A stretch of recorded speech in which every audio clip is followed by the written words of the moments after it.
আমাৰ প্ৰডাক্টটো আৰম্ভ হ'ব ফাগুনৰ ২৬ তাৰিখ, ইংৰাজী ১১ মাৰ্চৰ পৰা। এয়া আছিলে আমাৰ সুদীৰ্ঘ দিনৰ প্ৰস্তুতি।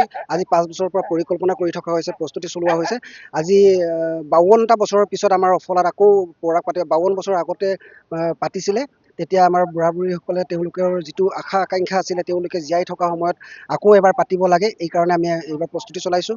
যথেষ্টখিনি আগবাঢ়িছে কাম, আৰু বৰ বিশেষ নাই আৰু কাম। আজি আপং বনোৱা হৈছে। আপং বনোৱা কামৰ পিছতে আমি চিঠি বিলোৱা কামটো কাইলৈৰ পৰা আৰম্ভ কৰিম। ইয়াত কি থাকিব? পৰাগ উৎসৱত কি খাদ্য সম্ভাৰ কি থাকে পৰম্পৰাগত? পৰম্পৰাগতভাৱে আমাৰ পৰাপং থাকিব, গাহৰি মাংস থাকিব, আৰু ভাত থাকিব ৰাইজক। আৰু চবকে যিমান আমাৰ প্ৰায় প্ৰত্যেক দিনা ১০,০০০ মানকৈ মানুহক আমি শুশ্ৰূষা কৰিব লাগিব। প্ৰত্যেক দিনা আমি দুসাঁজকৈ ভাত খুৱাব লাগিব। আৰু যিমান আলহী হ'ব, এই গোটেই আলহীখিনি থকা মেলাৰো ব্যৱস্থা আমি কৰি দিয়াৰ ৫ দিনীয়াকৈ হ'ব। এটা বৃহৎ আয়োজন আচলতে। বৃহৎ আয়োজন, বহুত ডাঙৰ আয়োজন। এইকাৰণে ইমান সুদীৰ্ঘ ৫২ বছৰৰ পিছতে আমি পাতিব পাৰিছোঁ। এইটো বহুত যথেষ্ট খৰচী আছে। এতিয়া ইয়াতে আমাৰ প্ৰায় ১৬ লাখ মান টকা খৰচ হ'ব। বাজেট ১৬ লাখ টকাৰ বাজেট লৈছে। কি কয়, গোটেই আয়োজনক সকলো লোক একেলগে ব্যস্ত হৈ আছে? এইটো আমি আজি আগত তেখেতে কৈ গৈছে ৫২ বছৰৰ মূৰত পাতিছোঁ।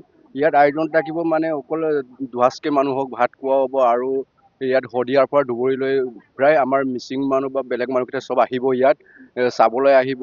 কিছুমানে যে এনেকুৱা গাঁও আছে, কিছুমানে একেবাৰে ১০০ বছৰো এইটো নাই কৰা। এই গাঁওবিলাকে ইয়াত দেখি আকৌ যে ইঙঠিও তেনেকৈ কৰিম বুলি কৰিব মানে। কি আছে ইয়াত? ইয়াত তুগুৰি আছে, তাৰপিছত চাউল। কি চাউল এইটো? এইটো কিবা ভাতৰ চাউল?